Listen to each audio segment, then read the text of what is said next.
All right, there.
Red.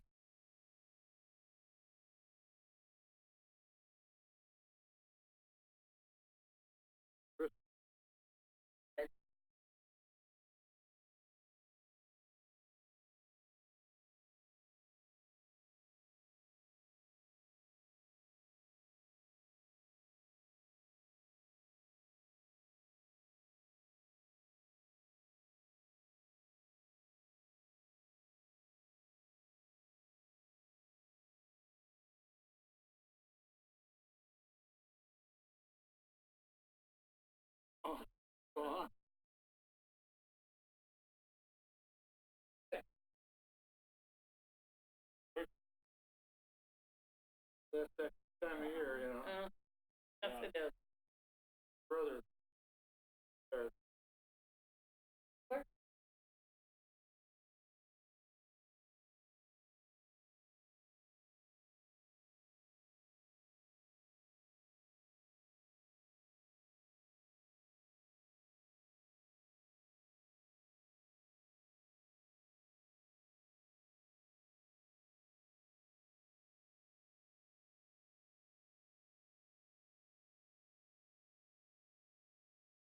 Board. They have it.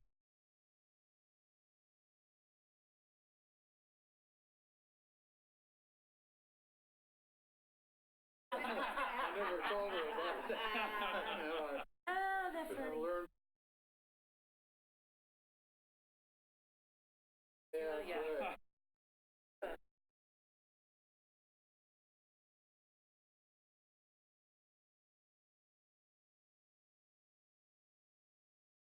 Got it. What's her name?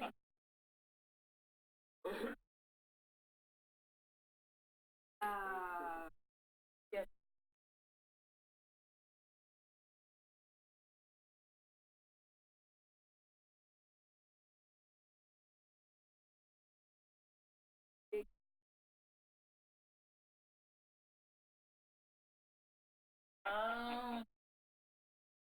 Daughter, 11 quarters. Yeah.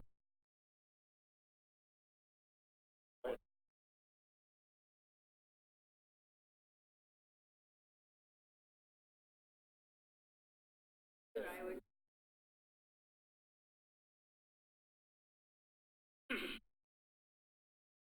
Well, I've lost two in.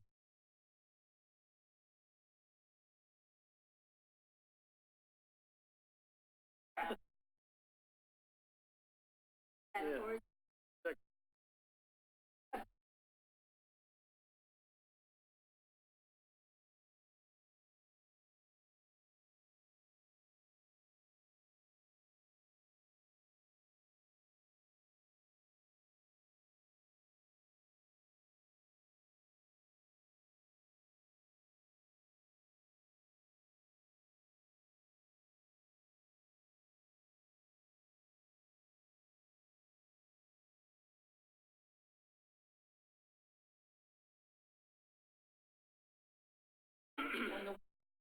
Read it.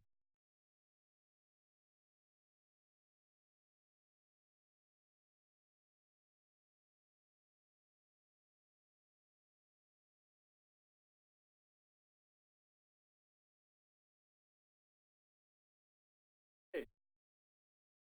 Correct.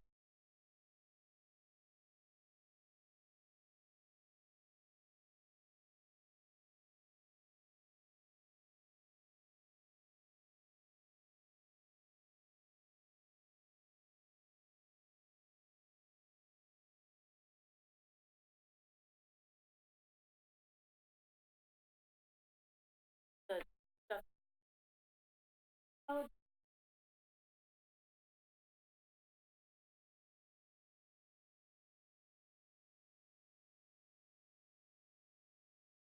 and I'm trying not to limp.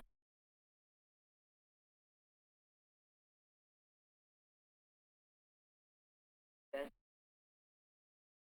so.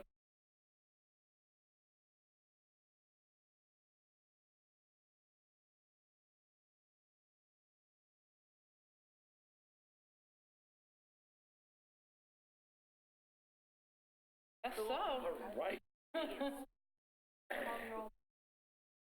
Glad I got some.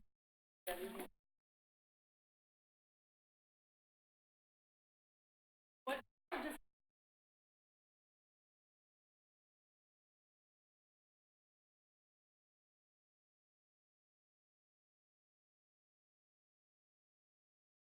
Got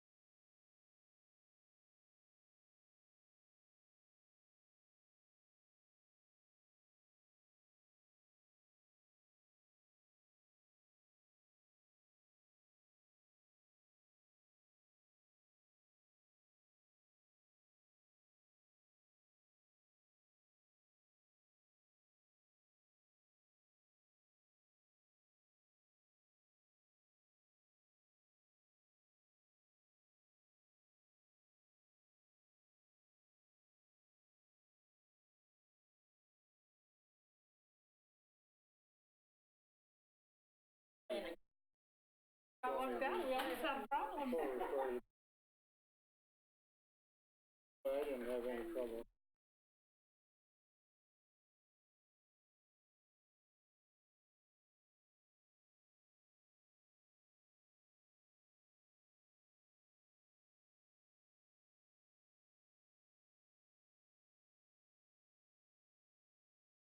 Always that.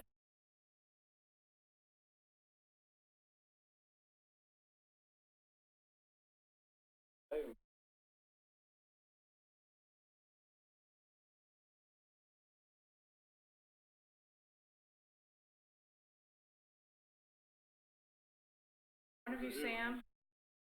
Are you?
All right, we welcome everyone out tonight to the December Citizen Involvement Committee meeting.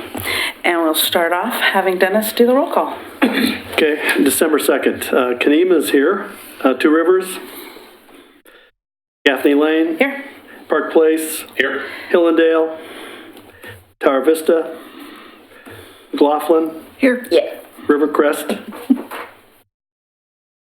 Caulfield. Yep. Berkeley Hills. Here. Thank you. Great. We have quite a bit to get through tonight, so we will just jump right in. As many of you know, the South End neighborhood is one of the neighborhoods that's inactive, and we have a land use tonight presentation that they would normally make at that meeting, but because they're inactive, they needed to come before us. So Sam Thomas is here tonight, so come on up and introduce yourselves and come up to the mic and make sure it's on. And Yes, so now we're on.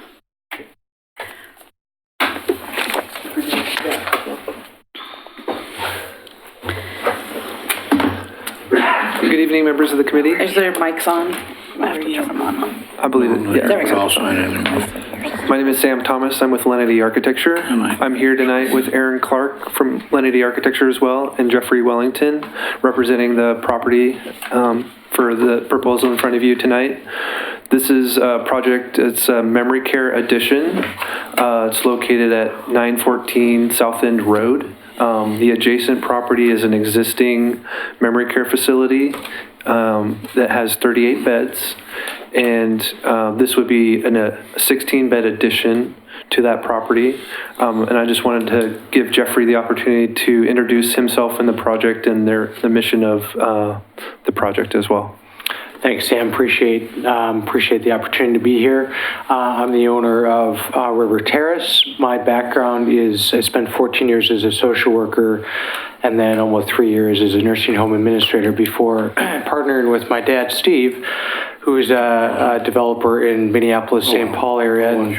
And so we partnered together on this project, purchased River Terrace back in November of last year, did some remodeling work to this pretty new memory care community. Because there were some code and regulatory issues there that we discovered, and so we did some remodeling work and partnered with a management company that we're very proud of. I've spent, having worked in senior care, I know that there's good, bad, and decent management companies out there, and I was interested in partnering with an excellent management company because I am committed to excellent care at this memory care community on a consistent basis. And I'm very excited to be working with Caring Places. They've been with us for over a year, hired a very seasoned administrator, Molly, who does a great job there. I'm there on a daily basis to support the efforts to ensure also that we are delivering on that care approach. So I partner and do any number of things to ensure that that happens. And so, the Jason neighbor came to me, in January and said, there's this property that's for sale, and do you have any interest? And I said, after looking at it for a while, and I said yes, because I think that there's a need. A market study that done a year ago said that there's a need, and we want to serve a broad demographic of folks. We've got 16 wonderful residents currently and fantastic staff. So we're making steady progress. So that's kind of what we're about, and committed to excellent care and being a good steward of the neighborhood is what I'm interested in. So that's it. And as I mentioned, so existing building is a 38-bed memory care residence, and we're proposing a 16-bed addition on the property to the north, which is at 914 South End Road, operated by Caring Places Management. And the focus is specializing in care for residents with Alzheimer's, dementia, and other forms of memory loss.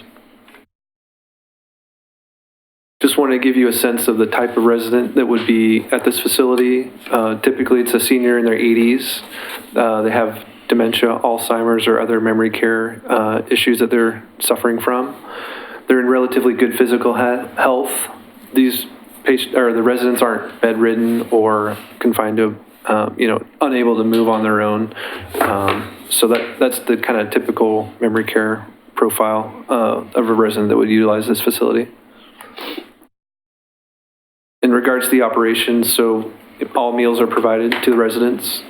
They have indoor activities such as mental and physical fitness. It's a safe environment, secure. Residents aren't kind of going out on their own without supervision, and there's staff on site 24/7. So this gives you an idea of the site plan with the addition. So the existing building is on the southern portion of the site. It has an existing parking area. The addition, it would be on the property that's at 914 South End Road. There's an existing home there that would be removed for the addition. So this 16-bed memory care facility, we would have street improvements that would be required through the city, including a planter strip, new sidewalk. There'd be a walkway, and on the rear, there would be an outdoor patio area for residents. And then inside, there would be, the 16 beds. Each unit has a bathroom, some with showers, some with just a toilet and sink. And there's central amenities for bathing for residents, and then also a dining area, and then a music room. We're looking at preserving one of the existing spruce trees that's on that northwest corner of the property. And then on the existing site area, we would be adding 3 parking spaces, accounting for the addition of staff, obviously, that would be needed to run the facility. Obviously, the residents don't drive because of their mental state. But other than that, there wouldn't be many changes on the existing site. We would be removing one parking space, or not removing, but converting a parking space in the existing parking area to a landscape island to meet the city requirement of breaking up the parking run with, if it has more than 8 contiguous spaces. As far as setbacks, we're meeting the front setbacks that the city requires, which would be a 20-foot setback from there's also a 1-foot dedication along the property line of South End Road. And then a 20-foot setback approximately to the front of the building. Also in front, we'd have storm planters that would take the water or, runoff from the impervious surface areas and direct it to the front to treat it. And then that would be discharged into the public sewer system. Storm system. And that's it on there. So I'm actually going to have Aaron Clark come up and speak about the architecture of the building and the aesthetics of the building.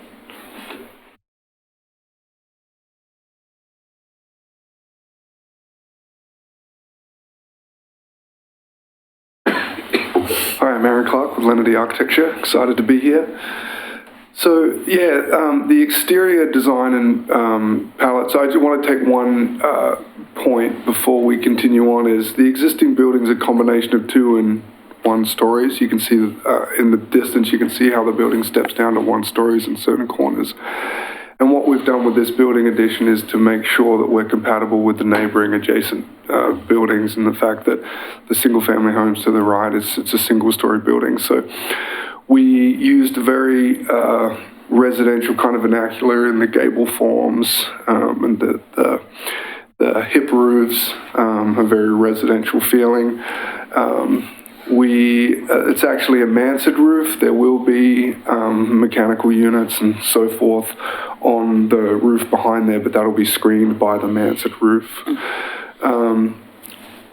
Once again, you can see with this exterior rendering that we have a series of kind of residential detailing. We have the lap siding, we have the nice warm stone, we've got the nice contrast with the white trim, and we've got the cedar shake on the gables. So the next image shows how we complemented the addition in terms of the stone. We'll be using similar stone, we'll be using similar color palette. So that image gives you an idea of the existing building with the new addition off to the right. And then that's a closer view up. And of course there'll be street trees, there'll be the sidewalk as Sam had mentioned. And that's a further out view from view 1 that has the existing facility in the background.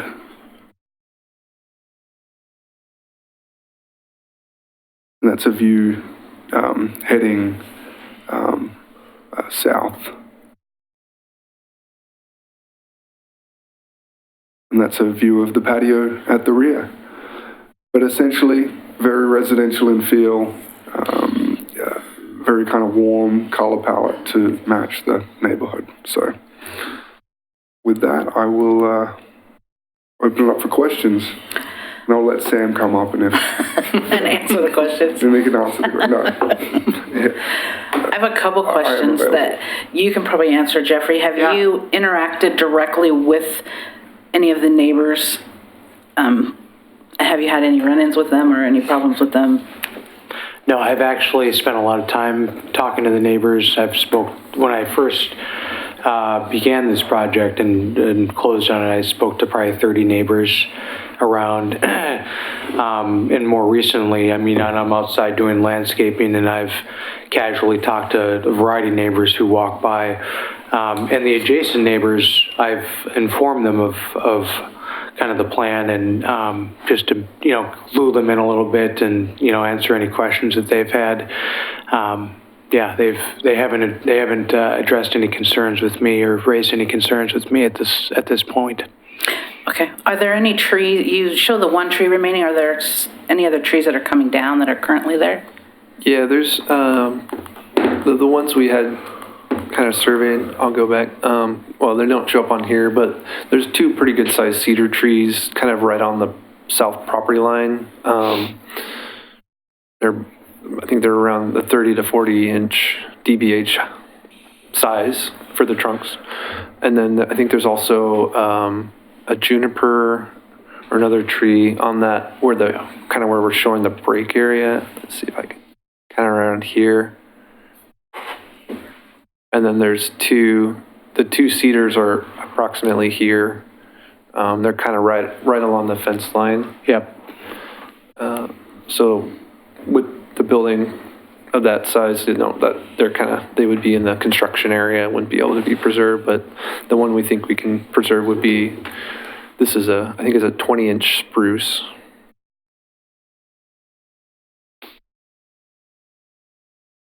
And obviously, with part of the city requirements, there's some mitigation. I haven't fully gotten comments on what exactly we might be doing for that, but some of the options are replanting at a certain ratio based on the size of trees that are coming down, or also, fee in lieu. So the city has some options you're probably familiar with, but so we're still exploring what that will look like.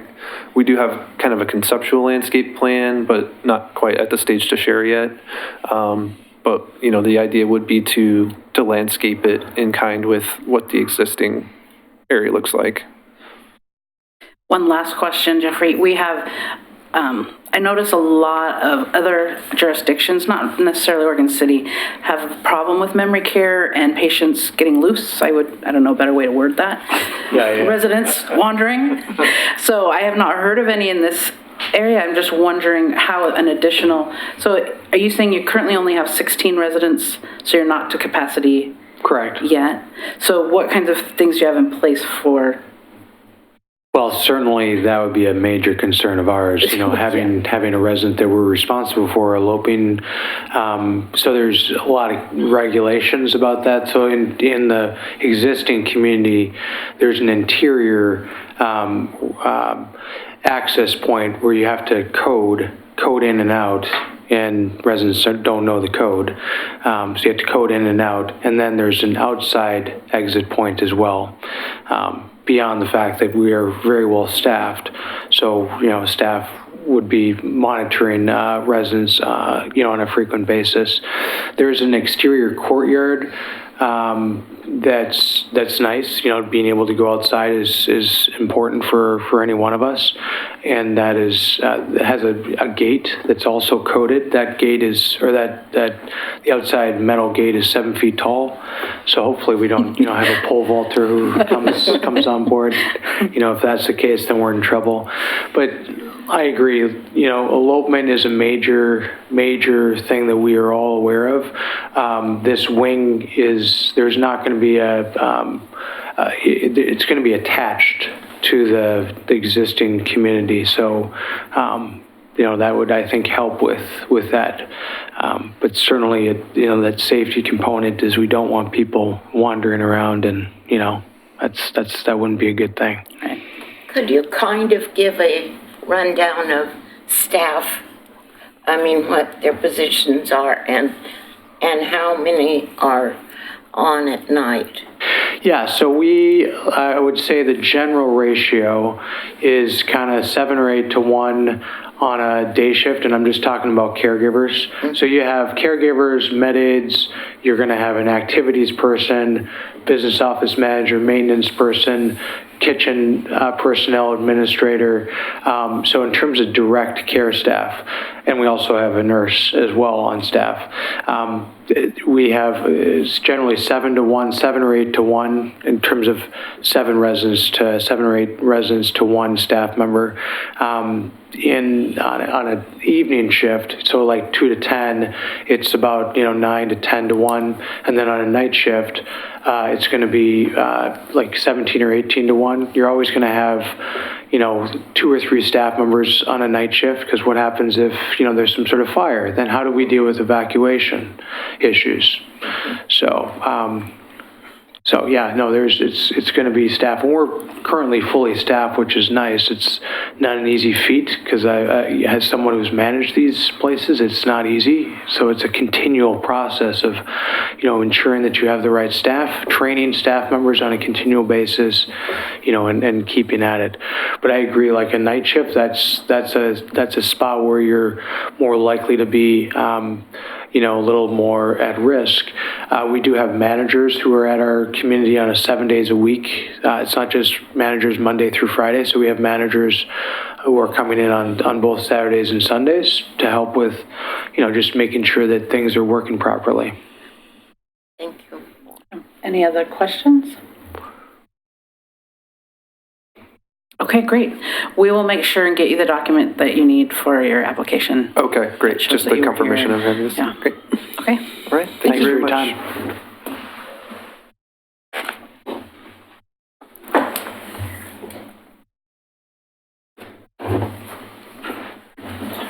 Okay, Josh. Looks like, Josh, you and Bob have 2 presentations this evening. Yeah. So you have 3 minutes each. Oh, wait, that's for something else.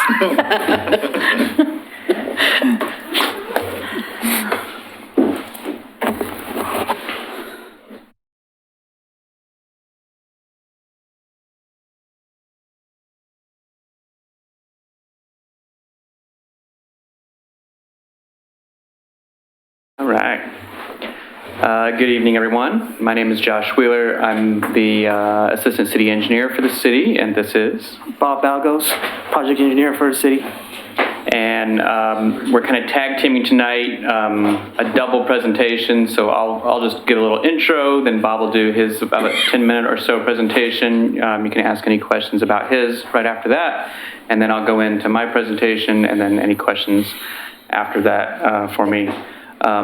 And so we're trying to combine 2 items together so that we only have to go through one public process and one land use application. So we're trying to simplify it and do it all at once rather than a bunch of separate items. So that's why you'll see they're related, but not at the same time. So proposed policies for sanitary, sewer, and overhead utilities. So they're all public works and utility related. So what we're going to talk about is Bob's going to talk about sanitary sewer. I&I, or the infiltration and inflow policy that we're proposing. He'll also be talking about some adjustments to the sanitary sewer design standards. And then because of those, then we also need to do a city code update to be able to implement those policies. And then for overhead utilities, a topic that I'll talk about, we are currently operating on kind of an unwritten policy, the way we've done things for years. But we feel that we needed to write that into a policy and maybe make some adjustments on how we do things. And so that's what the proposed policy is that I'll discuss. And then that requires some city code updates to a number of different chapters.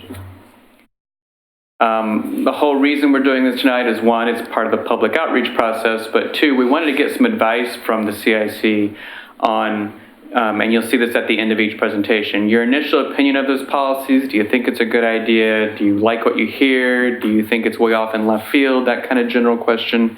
And then secondly, we'll show you where we intend to go next with our public outreach and what we've done so far, and just get a general opinion on that as well. So that's kind of the feedback that we're looking for. So here's Bob. Again, my name is Bob Balgos. I'm with the city, and thank you for the opportunity to present here today. We have been working with our consultant, Murray Smith, in developing this I&I program.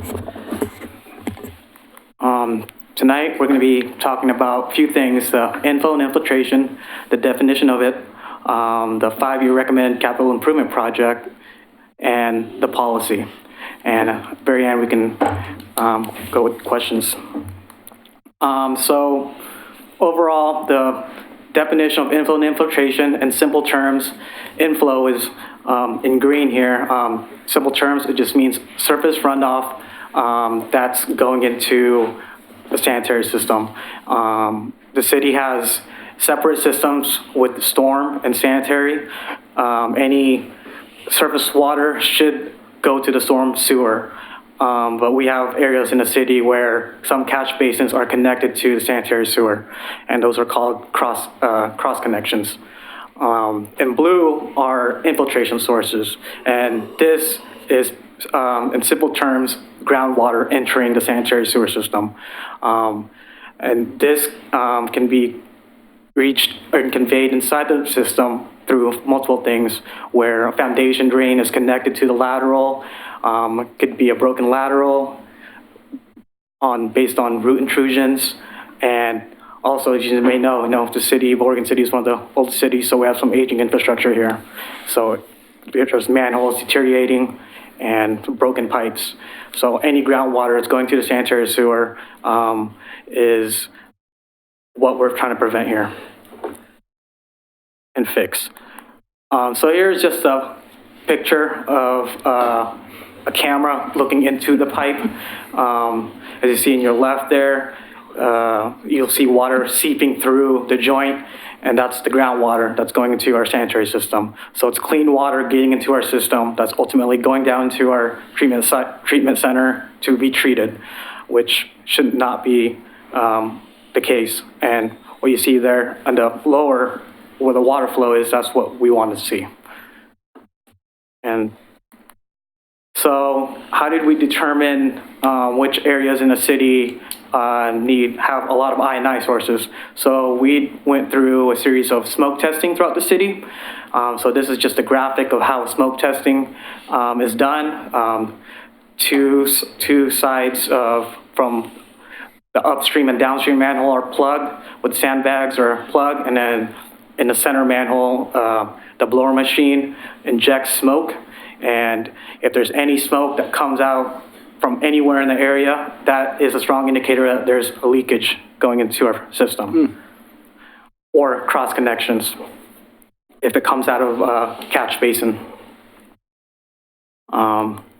So our key findings here, and what we determined is we need to disconnect the inflow sources, which are the downspouts and the catch basins, and we need to rehabilitate the infiltration sources.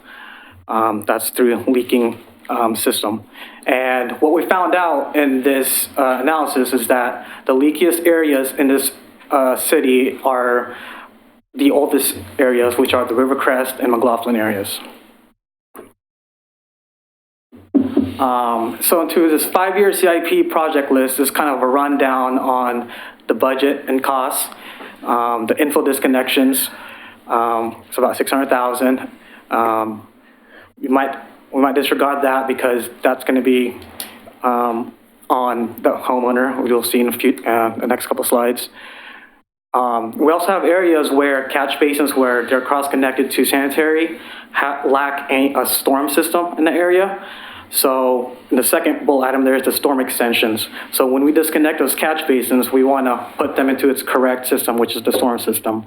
And so we will extend the storm system up so the catch basin will lead into those. The third and fourth bullet, basin 10 and 8, is the McLaughlin Rivercrest, which is the leakiest basins. So we will do a full rehab on there. And we found in basin 16, which is the Settlers Point, there's some early signs of leakage, so we want to just do some flow monitoring, kind of pinpoint where exactly the leak is coming from. So that's just an investigation at this point. And the last is the ongoing I-9 structural renewal program. This is just your preventive care and maintenance, repair and maintenance annual. So what is the improvement probability? So if we fix the leakiest basins, we're just doing the manholes and sewer mains only, we theoretically reduce I&I about 20%. And that's just manholes and sewers. If we include the lateral to the right-of-way, which the right-of-way is up to the face of curb or edge of pavement if the face of curb is not present, that in theory provides 40% reduction of I&I. Now, if we extend that further and look at the holistic approach, which is up to the foundation or 5 feet up to the face of building, now we get a total of 65% I&I reduction, and that's what we are approaching. So I guess why do we care about I&I? Well, one, Tri-City Sewer Plant is at capacity at the moment, and that's why they are improving and adding more, a second digester or another digester. And part to alleviate that is to reduce I&I. Other cities are under legal requirements to reduce I&I. And as I mentioned earlier, treating stormwater at wastewater is unnecessary. It's clean water, it should belong to the storm system. And additional flow in the system can raise rates unnecessarily.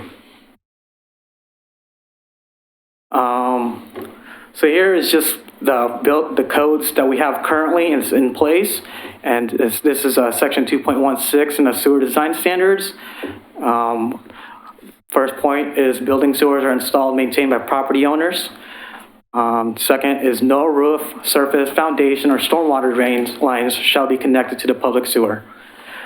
And as I mentioned earlier, the city owns the lateral up to the face of curb, from the main line to the face of curb or edge of pavement. And the rest of that is on the homeowner. So some recommendations that we have in regards to private inflow solutions is any homeowner with storm gutter inflow connections will be required to disconnect, and per city code, and as you saw in the previous slide. And in regards to the private infiltration solutions, we will be, we had a few options to give up.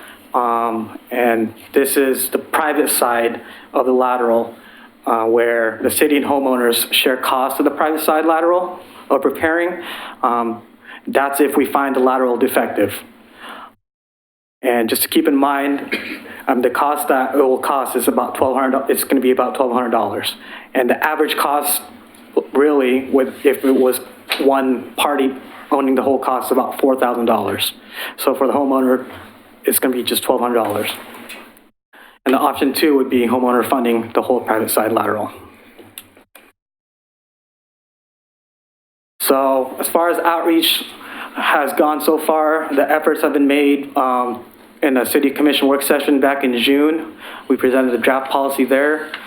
We had a development stakeholder group presentation last month.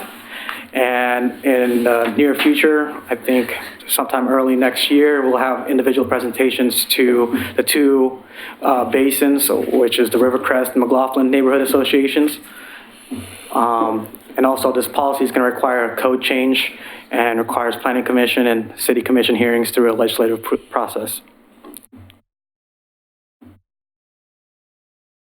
Any questions? How do you know, so you said the property owners need to disconnect first step. How will they know if theirs is connected? I mean, I don't know if mine's connected. So that's how we did smoke testing.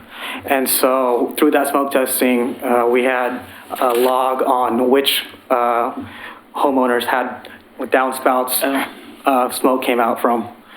So that's how we determined that. And then additionally, that's how you take care of the inflow side of things. And the solution to that is quite commonly just to disconnect and let it splash on the ground, and then it's okay. You can also do more expensive fixes like connecting to the nearby storm sewer if you want to. But the other thing would be their sewer laterals. How do they know if their lateral is good or bad?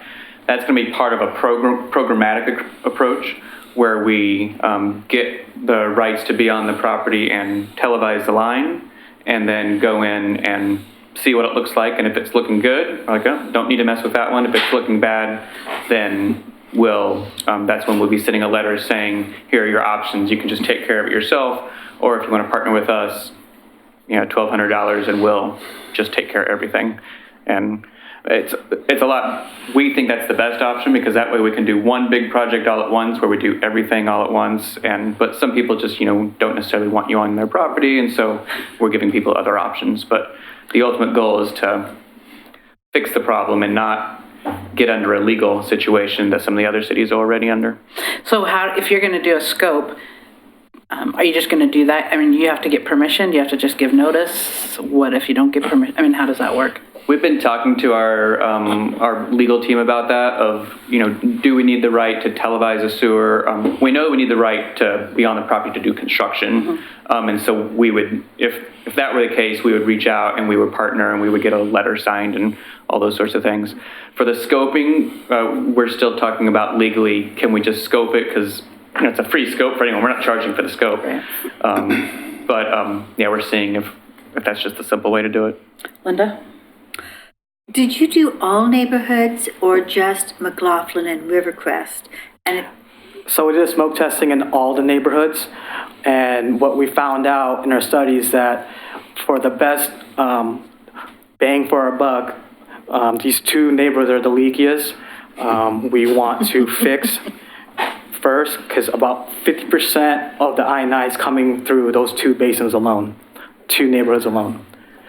And so, to answer your question, did we do the entire city? Yes, we did. Okay. And this program, this 5-year program, is just going to focus on those two basins. It's going to be, that's why we're going to call it a pilot program. And ongoing, we're going to start to look at other basins. do you think that perhaps there would be a way to get a different reading? Maybe if the house had been vacant, you wouldn't have had water in any of the traps or anything, the S-traps, that you would have gotten a different reading and had, do you take that into consideration? Maybe the homes, some of the homes were vacant, or does that make a difference? The home's not lived in, no one's using the water, and everything would be going up through the roof, your smoke. You're going to answer this? Sure. Okay. In general, the problem is the stormwater from outside coming into the system, and so it wouldn't matter if someone's living in it or not. We would still see the same issues. So if the roof drains are connected, we'd still see the smoke coming out the pipe. If we saw that now, like at some point, hopefully soon, we'll be coming in and televising those lines, and that's going to tell us if the lines are leaky or not. We can't tell that from the smoke. We can tell a little bit from the smoke, but not always.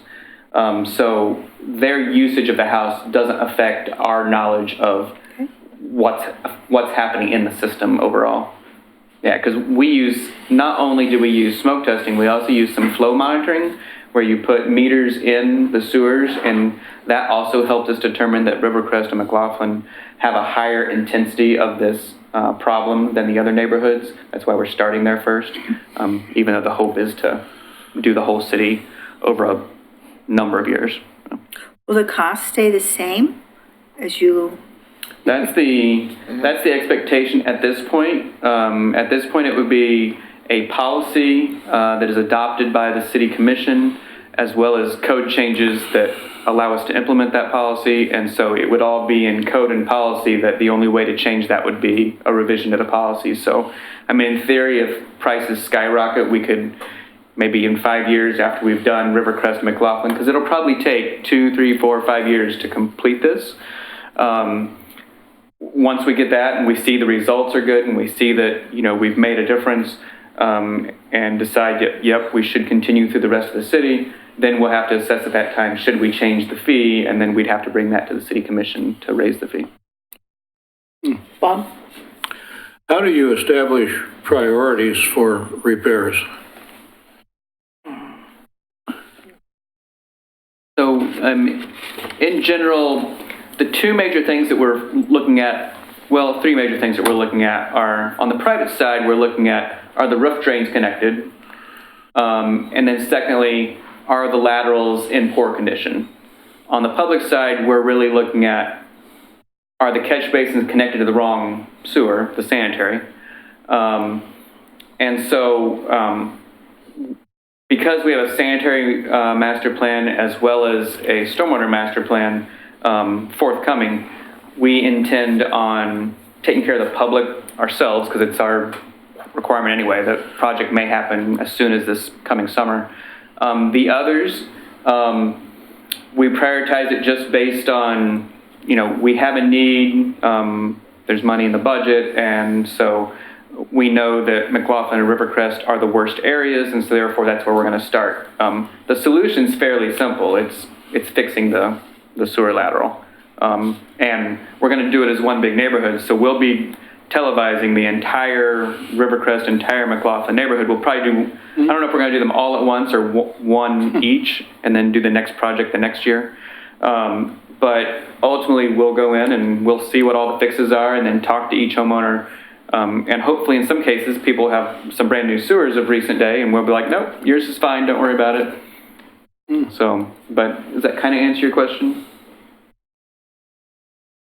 Well, my question was, if you have 10 projects, how do you establish which ones would be the first 3 that you would want to take? Yeah, and so we would do it as one project. So, I mean, let's suggest that we break it up into year 1, we do Rivercrest, and year 2, we do McLaughlin. We wouldn't be doing house 1 in Rivercrest and then house 2 in Rivercrest. That's not the way we would do it. We would come in and know all the problems. We would then talk to each resident to see if they're opting in with the 1,200 or going to do it on their own. And then once we know that scope, then we'll do a bid document where we say, okay, take care of our sewer mains by doing lining treatments that exist out there, and do these sewer laterals, these, let's say 50 sewer laterals, and that'll be one big project for X amount of dollars. And so we wouldn't have all these little individual projects. Denise? So $1,200 is a really good price for sewer repair. Been there, done that. Would that be a one-time fee, or would people be able to pay partial payments throughout a time period? Yeah, so we're looking at a few options here. One option could be the one-time fee, and the second option would be a 2 or 4 year loan, which can be tacked on monthly on your bill, either a sewer bill now, or it could be a separate bill. We're kind of fine-tuning those options right now, but you'll have 2 options. Great. Carla? So I was going to ask what Denise asked, number one, but also, I guess for the average homeowner who doesn't understand what you guys are looking at, it's more of you're looking at leaks from the sewage line, not directly the sewage line. So technically, you could probably find more issues than just what you're looking for. Isn't that correct? Because some of these homes are really old and may have not had a sewage line repair, technically. So how would you address that issue to the homeowner if it's like, it's a mess? So the good thing for the homeowner is whether they have a minor problem or a major problem, Okay. the cost will be the same if they choose to partner. Okay. So for example, there are pretty much 3 fixes that come to mind for a sewer lateral. Mm-hmm. It's either lining, where they throw a new solid line. It's kind of like putting a coating on the inside and it closes up all the cracks. Right. Or you can do something called pipe bursting, where they push a brand new sewer kind of through the existing and kind of burst it out. And then the other is, let's say that there's dips and cracks and holes and everything in it. We rip it out and put a new one in. And it's still $1,200? Yeah, we aren't That's changing the awesome. price based on the situation. cool. Yeah. Thank you. Bargain. That's $6,000 normally at least. I know. $10,000. Yeah. Good point to push. Yeah. Any other questions on this part? All right. Thank So it you. sounds like we got positive support. You do. down the You hall. got some positive support. On our public outreach strategy, we've done some things already, and then we plan on doing individual meetings at the 2 neighborhoods. And we kind of wanted to get an impression from seeing how this went, and then seeing how those 2 neighborhood meetings go to determine if we needed do any type of open house or something like that. But we would kind of base that on how, the interaction at those neighborhood meetings. So If I could recommend before you do those at the neighborhood is to have the answer about the financing, because that's gonna be one of your first questions, and the I don't know, we'll let you know. It'd be nice if you knew that. okay. That'd be. But yeah, if you have some numbers that you can say, it would normally cost you da-da-da. Right. But because we're getting it as a group, we can get it down to this price, and the city's gonna pay 2/3, that's a good sell. Perfect. It is. Thank you for the feedback. Yeah. Thank you. All right. Gonna move on to the next one then? Yes. Okay. Underground. Underground utility policy. So, let's just jump into it. I think it's simpler. Our existing policy, we have a city code that says franchise utilities, and a franchise utility is like gas, electric, cable, telephone, fiber optic, those type of utilities. It says that all new utilities shall be placed underground. That's generally what we follow. Whenever you're on a vacant piece of land, like a Abernathy Landing subdivision or some of the subdivisions that went down in the southwest part of the city this last year, open space, you put everything underground, that's the way it is. When you're dealing with existing infrastructure, something like Malala Avenue or McLaughlin and Rivercrest neighborhoods, you're generally trying to, the utilities like to go on poles whenever they can because the pole's already there. But in the newer parts of the city, we don't allow them to put poles in. They have to put everything underground. So that's pretty much what Chapter 13 says. We have this comment in Chapter 17 in Site Plan Design Review, which is for your commercial land uses, that says all utility lines shall be placed underground. So what in the world does that mean? Our interpretation has been that all new utilities for development or requests by a franchise utility shall be installed underground, but also that all existing overhead utilities adjacent to a development shall be relocated underground. The goal of undergrounding has been to clean up the right-of-way. You know, it can be, not the best looking sort of thing. Reduce issues with downing of wires in storms, because overhead wires fall down in windstorms. And then there's that potential for land value increases if you can get those underground, because then you have a prettier aesthetic, a pretty front door approach, right, to your land. So that's kind of our goal behind it. It's something we've been doing for a number of years. If you look at our mapping system, you see all these areas where we've placed things underground, a lot of it in their new areas. But what we've done in some of the older areas is we went to a property and said, okay, you need to place your lines underground, and you end up with situations where 5 of your neighbors didn't put them underground because it was a small partition or a very small subdivision. And so you have these, some are above, and then it goes down, and it goes back up. And so we started talking about that, going, does that really achieve what we're looking for at the end of the day? Because at the end of the day, 50 years from now, is everything going to be underground if you puzzle it together over time? Maybe not in something like McLaughlin and Rivercrest. I mean, are those houses really going to redevelop and keep rebuilding? Some houses are getting quite old and they like it that way. That's what people like about it.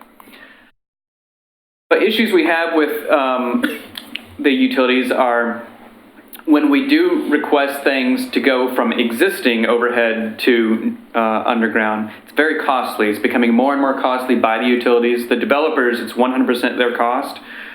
When things are in our right-of-way, we have policies with the franchise utilities that says you have to get out of our way and move, but we still have to put the infrastructure in, like conduits in for them. And so there's still some cost to us for that. You have high voltage transmission lines that can go underground, but generally don't. I've looked at all the codes in the region, and most everyone is the same as our code that says if you're 35,000 volts or higher, which is a high transmission line, then don't put that underground. And that's, our code already says that, and we support that.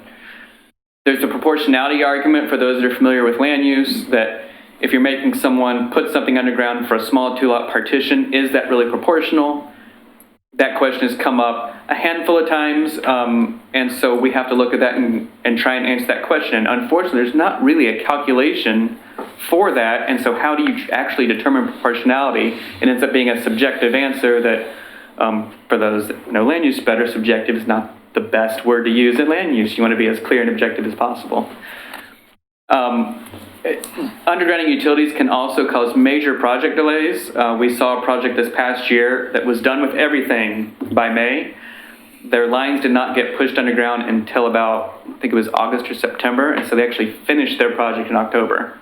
And they couldn't plat their project without that. Now, we ended up working a deal out with them because of a unique circumstance, but we had to make sure it was unique and not doing favors for a developer here or there. And then a last thing we have is our policy of having these lines go underground. Well, where are they going to go? Most of the time, there's no room in the right-of-way, and so they go in what's called a public utility easement. Quite often, those are usually 10 feet on the private property side, and that actually conflicts with current city code. So there are current building setbacks in the city code that says a building has to be 5 foot maximum. Well, you can't have a building in a PUE, and so how do we deal with that conflict when everything's got to go somewhere, and so what do we deal with those conflicts? So where we're at with our proposed policy is all new utilities shall be placed underground within a public utility easement or right-of-way. We're sticking with that if it's brand new, you still have to put it underground. That's the right policy. But when it's existing, do you always have to move it underground? So here's what we're saying here. All existing overhead utilities shall be relocated underground within a public utility easement or the right-of-way, except, here are our exceptions. Development of less than 1 acre, development with less than 200 feet of frontage, development proposing 5 subdivided lots or less. And those are ors, not ands. So you don't have to meet all 3 criteria. You just have to meet one of the criteria. So let's say you're doing a 2-acre development that has really large lots, that's 5 lots or less. You meet the 5 lots or less, no undergrounding required of the existing overhead. If your development is 100 feet wide, but it's 1.1 acres, again, it doesn't matter about the 1.1, the 100 feet applies, and you wouldn't have to place it underground. We use this criteria and match it up with all of the most recent, since 2017, subdivisions and partitions. And it pretty much, this is how we came up with the criteria. We found that this worked really well for what made common sense of, and what seemed proportional too. And so we thought that would answer a lot of those questions. We continue to say no high transmission lines shall go underground. Now, the last thing that we added, I see you laughing, the exception to the exception. So we realize there's a fairness and equity issue that for the past so many years, we've been requiring a lot of people to place all their utilities underground and move those existing ones underground. Well, why did my neighbor 5 years ago have to put his underground, or actually it would be the other way around? Why is this new person partitioning and he doesn't have to put his underground, but she had to? And so that question we realize should be considered, and so we've said, if that development is within the same block of existing developments whereby the undergrounding of the existing overhead was required previously, then we will require it. Now, that doesn't always pass through the proportionality test, and so we'll just have to work through that as we go. But we thought there was a fairness issue that we should at least deal with there. So maybe we use McLaughlin neighborhood again as an example, very dense, not very much redevelopment occurring, but someone did have to do that because they chose to partition. Now a person 3 years later is going to partition. We would require of them the same thing. So that way it feels fair. But a person a block away is like, no, we're not going to mess with that. So that was kind of the concept we came up with. The goal of the policy and the code amendment is, again, to underground where equitable but appropriate, create a clear definition and requirements within the code. So for example, those public utility easements, actually it says it right there, create specificity on public utility easements. Public utility easements are referenced in the code, inferred in the code, and stated at one point fairly abstractly. We've been using 10-foot public utility easements for at least 10 years from what I can tell. I found some construction details where it's on the detail, 2008, that's the 10-foot PUE. But it doesn't always work because of the conflict in the code. So we need to write language that's going to talk about 10 feet where appropriate, but in other times, we're either going to create some criteria or we're going to have staff work together collaboratively on how we can make that work at the end of the day. We're still working on those negotiations and conversations right now. But the bulk of everything else seems like we're all on board with. The impact of the policy and code amendment is that it creates a clear policy. We reduce that conflict with the building setbacks, and then we create a more proportional standard. Our outreach strategy is we went to the Development Stakeholders Group in November and talked to them about that. We hope to review the policy concept with the City Commission in either later this month or in January, just to get their feelings on it, because the topic has been brought up more than once recently, actually, in those meetings. And then based on what we hear from the City Commission, that's going to tell us what other types of public outreach to do, besides Planning Commission and City Commission, which this would have to go through anyway because it's code amendments, and it would go through the same legislative process jointly with the I&I policy. So that's what we're thinking about and would love to hear your feedback. So I wasn't able to go to the November stakeholders group. How was it received? It was received fairly well. I mean, both of our policies were received fairly well. I think from the development community standpoint, they were pretty pleased about it because when you have these small developments, it's killing their profitability. They've said that. But we're not trying to look at it from that standpoint. We're looking at it from just a reasonableness standpoint, and they felt that kind of these criteria we had created seemed reasonable. We've sought their feedback, and no one's given us any written comments since that time. And how did you come up with 5? It was based on the subdivisions that have been proposed over the past 3-4 years, and admittedly, we did cheat a little, and West Lynn has a very similar policy, and that's how we got the idea of the criteria. I can't go for that. So we actually looked at all the region, most of the cities, and see what they all do. Some of them do hardly anything. Some of them have a couple unique things that we weren't interested in. And then we saw West Lynn's, we're like, that's what everyone's talking to us about. So we thought that was a good way to go. Yeah, makes sense. Bob?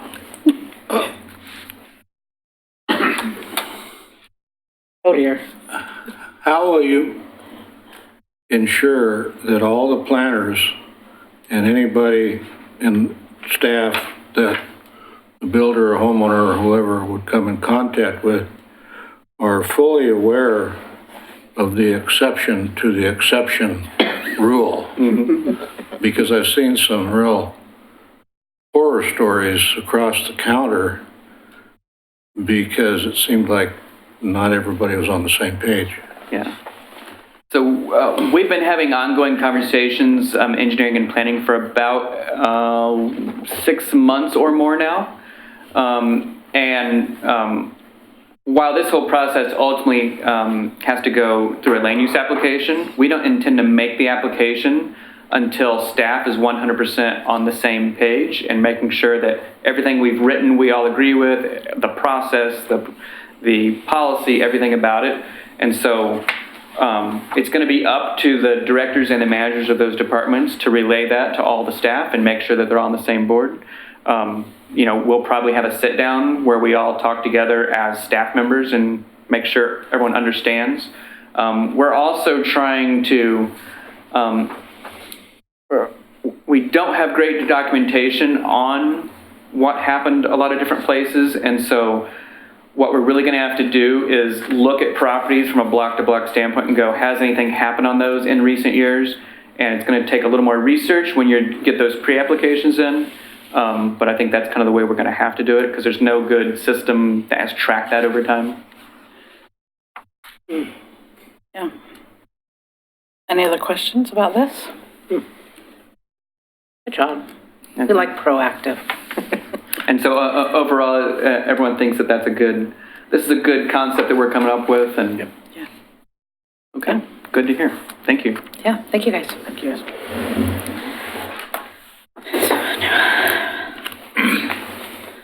All right, John, you're hoping yours is as well received? Yeah, you can leave that for him.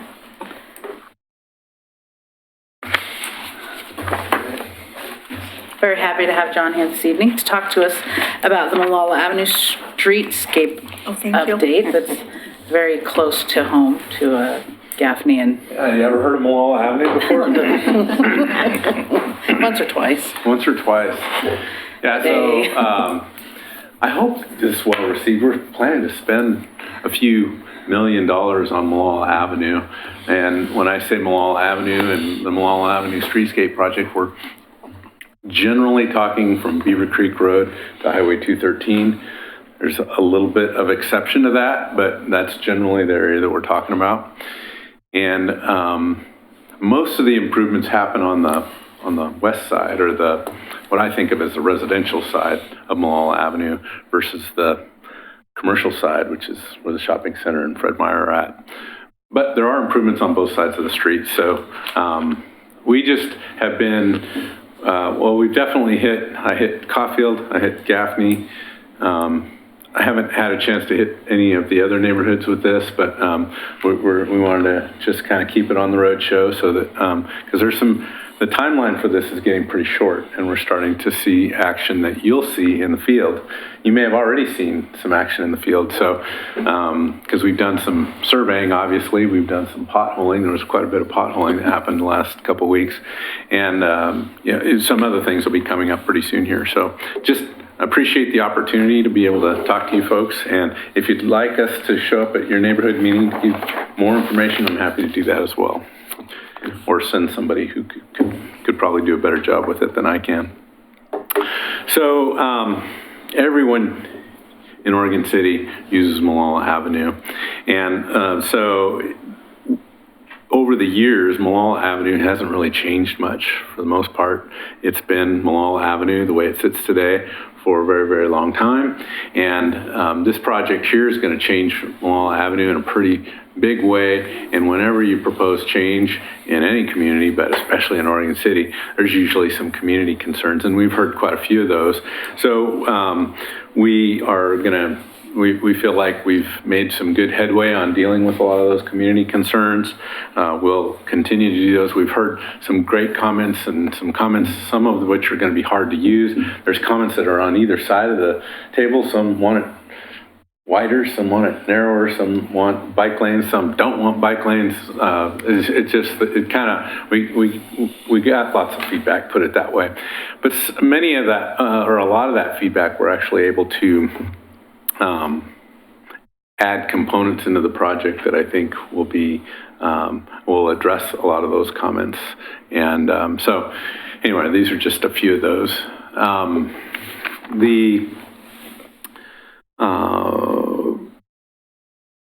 Trying to get folks to pay attention, besides those of you like yourselves who are at regular meetings, paying attention to what's going on in your city, trying to get folks to pay attention to what's going on in their city, even if it affects their route to work, route home. They really don't pay too close attention to it until the backhoe shows up and starts creating havoc for their commute. So we have had some public outreach meetings, a couple of open houses, but for the most part, we didn't get nearly the feedback that we thought we would get. And one of the things that one of our city commissioners actually suggested was, hey, you guys need to, especially with the business community, you need to go door to door. These folks don't know what's coming their way, and when they find out, they're going to be kind of upset about it, or happy about it. We weren't really sure. So as that was one of those suggestions that we kind of heard loud and clear, and we said, well, we should do that. So we actually use a company that helped us with our open houses, the same public information firm that kind of puts together some of our messaging and flyers.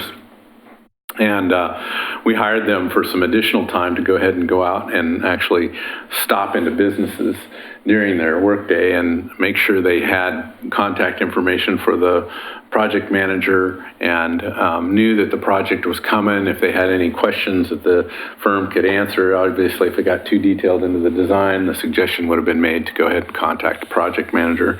So that effort happened. They went door to door and hit 75 businesses. We got more contact information for folks who indicated they would be interested in getting emails on it, and we're able to add those folks to our email distribution list. You should be on that email distribution list if you haven't received an email on the Molalla Avenue project. Let us know. I'm pretty sure, my recollection is all the major committees are on that project advisory or project email list. So some of the things that we heard from them was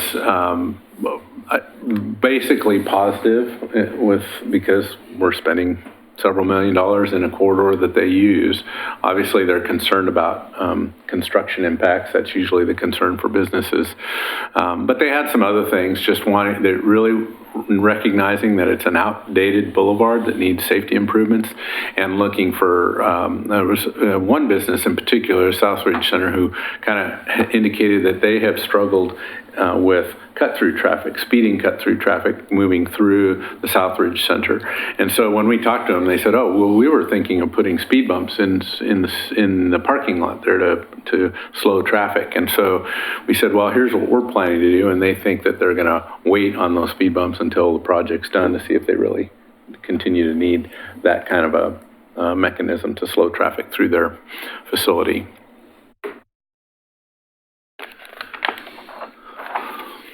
One other concern that we heard at really our Transportation Advisory Committee meeting was, and this was a traffic engineer who was working with a shopping center, and their concern was for, so does everybody recognize where they're at here in the real world? So this is at Malala Avenue and Beaver Creek Road. That's US Bank.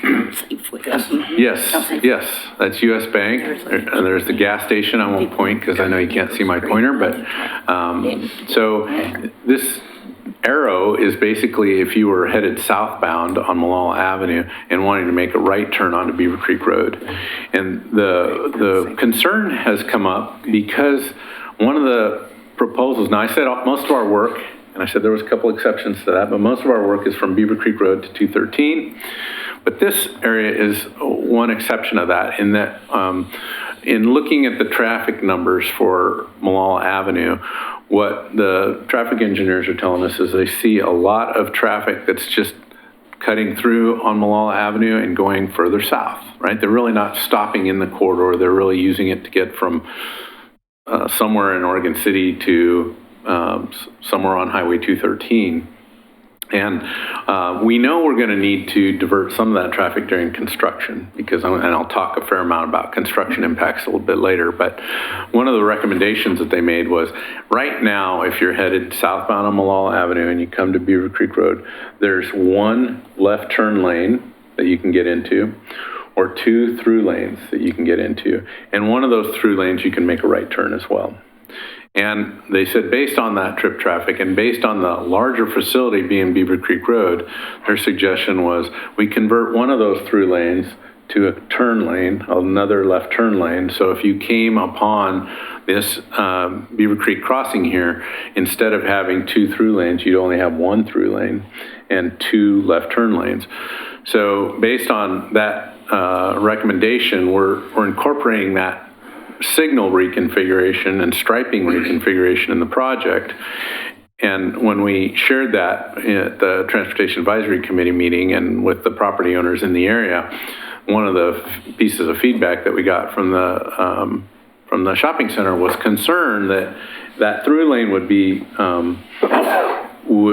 slowed, or it would be less efficient if too many pedestrians were using the crosswalk there. So that Beaver Creek crosswalk, if a pedestrian were if we had enough pedestrians using it, the more pedestrians you have, obviously, the more pedestrians you have and the more people wanting to turn right, it could slow that through lane, because now that's the only lane that's going to be through traffic or allow for the right turn lane.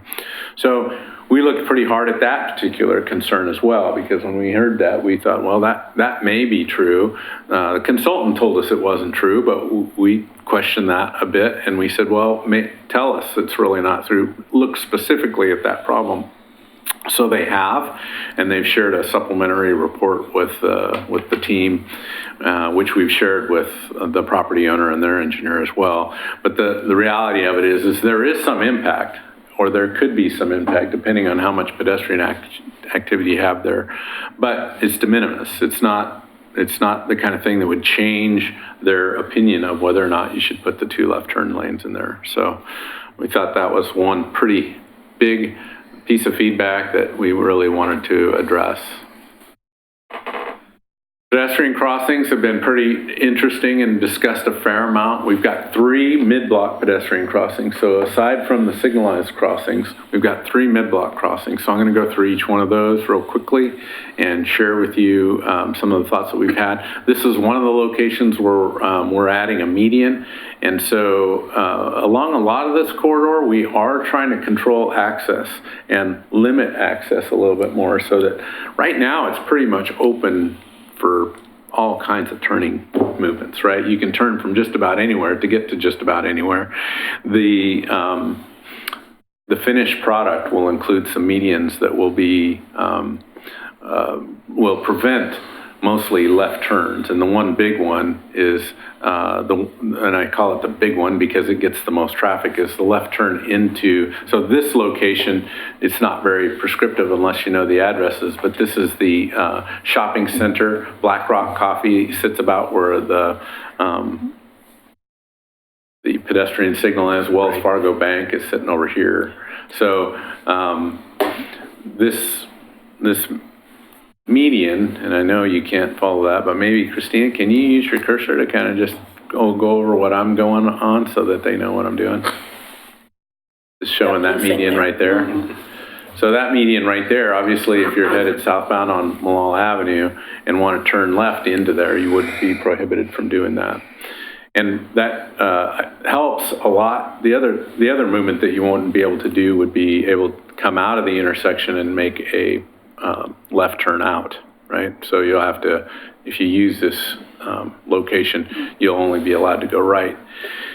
So that helps and I think just moves cars efficiently along there, but it definitely forces folks to the intersection or to other driveway accesses to get in and out of that property. What this does do is give us an opportunity for the mid-block crosswalk, which is about midway between Claremont and Beaver Creek Road. And what we see right now is a lot of jaywalking in that area from folks that are really coming. They may be, we don't know where they're coming from, but we know a lot of the residents that live in the apartments, they do that. And, just shoppers generally that are trying to get maybe even to the county offices or somewhere else, they may cross that. If you only had one left turn signal on Beaver Creek and everyone else turned on Beaver Creek to get that shopping area, you only have one lane, that'd be a disaster. It's already blocked up, so badly, the one lane you're left there. So you really need two lanes turning left on the Beaver Creek there. Yeah, I think I agree with you ever that. use this shopping center, you're taking business away from them. There's good access points off of Beaver Creek Road. Yeah. And, we think the improvements we're going to do at Claremont are going to help that a lot as well. But anyway, that's one of the locations. I want to say the next slide shows a little bit of that because there's also been some concern about what these impacts would have on that shopping center. This is the shopping center who told us they supported the idea of the median there. And they, again, part of that was just through some of the cross traffic through their facility that goes from there. You can use that narrow little pathway to get there. Why they would go from here to there, I can't exactly explain other than they might find that faster than trying to go all the way down Malala to get to Fred Meyer. But anyway, they talked a fair amount about cross traffic. The other thing I'll mention about Beaver Creek Road is we just got word about another grant that we received for signalization interconnect along Beaver Creek Road. That's a separate project, but the idea there is before this project will be done, we will have signal coordination that we don't have right now on Beaver Creek Road. So You got that grant? We did get that grant. Okay. So it's about $1 million grant that will improve. It'll upgrade signal controllers and will make sure we've got signal interconnect, and that information will be read so that county does all our signal maintenance and management, and they'll be able to review that from their command center, if you will, and be able to make adjustments when needed, those kind of things. So it really goes from Warner Milne to Maple Lane. So it's the entire Beaver Creek corridor. So that should help with other efficiencies as well. But the main point of this slide is that there's lots of other access options along to the shopping center. And we think while it's going to require folks to do things differently than they do today, myself being one of them, I use that left turn all the time because I go to my favorite O Teriyaki. This was another location, a lot of discussion. Amy was pretty involved in this discussion about this pedestrian crosswalk being, should it be here or should it be at the Gardner intersection? Right now it's at the Gardner intersection. Garden Meadow. Garden Meadow, thank you. Garden Meadow intersection right near the other... Biscuits, but I was thinking the store, Wilco store. And this doesn't show that intersection, but there's a new signalized intersection at First Street going in. And that puts it, in our opinion, that's too close to have a crosswalk to that intersection. So we are, and the other problem we have here is a lot of, we've got the Biscuits driveway and we got the post office driveway. And just trying to find that perfect location for where that crosswalk would be. We've looked a fair amount between the fire station and the post office. And we did, one of the other suggestions was that we do our best to work with the post office on opening their back entrance so that through traffic can happen. They've had too many wrecks there and too many problems in the back of that lot. They have shared that kind of information with us as well. But we're not giving up, are we? No, we're not giving up. We're not giving up. That's good. So I wasn't sure we'd be successful until Amy and Angela told me they were going to gang up on the post office too. So Well, maybe Joyce was going we can to spearhead that project with us. No, they would never do it. Anyway. So anyway, when we did talk to them about it, we talked about preferred locations from their perspective as well. And so I think this is about as close to a compromise as we can get on this crosswalk. We think it's a safe location. It definitely keeps it far enough away. One of the things, if you start looking at the boulevard in a longer kind of map, these are just little pieces, but we tried to space crossings or pedestrian crossing locations at optimal locations so they weren't all too close to, an intersection or too far from an intersection. We're still not really even, Metro tells us they'd like to have those pedestrian crossings even closer, but we still need to move traffic along this corridor too, so we're trying to space those out. But this is the current plan for the pedestrian crossing near Garden Meadow. The last one is I'm trying to OC Point and help me out, Amy. What's the name of it? Chardias. It kind of falls in between those streets there, and it's not perfectly located either, in my opinion. I mean, we may see a fair amount of pedestrian traffic that comes from the Christian school that's a little bit south of here. Obviously, we've got community college traffic. OC Point is a generator traffic. A lot of people want to go there. But we've also got the curve and the wider lanes coming off over onto 213 there. Well, Lazy Creek's going to open up. Lazy Creek's going to open up as well. So Yeah, through street. Again, trying to find a location that worked well. I think what I heard last was we also had some issues with Sureguard and some of their access needs. So we think this is located in such a way that we're far enough from the curve as people coming around the curve, and if it's not too far north for those that may be coming from the Christian school or from some of those neighborhoods or off Lazy Creek, and yet also useful for those from coming down Chardias to come walk down basically a wider sidewalk on Malala Avenue and then come to this crossing location. Each one of these has those pedestrian activated rapid flashing beacons. So we've got one in front of the library where, you can, as a pedestrian, you can walk up to that button, hit the button. Please do. It frustrates me when I see people crossing there at John Adams and at the library and don't use that pedestrian rapid flashing beacon. So please use those when crossing. Yes, Bob? Could you go back to the previous slide with that other crosswalk? Okay, so I notice both of those now have an offset crosswalk, which is a real positive development, I think. I think what you're talking about is this coming across, turning and going the other way. Is that what so it forces people to look at the oncoming traffic. Right. Yeah. So in theory, a pedestrian will cross here, turn and face the traffic, and then go the other way. We see a lot of those in places that have a lot of mid-block crosswalks. Yeah. And once you push the button, look at cars. I think people push those buttons and walk right out. Don't even look at traffic, and that's scary.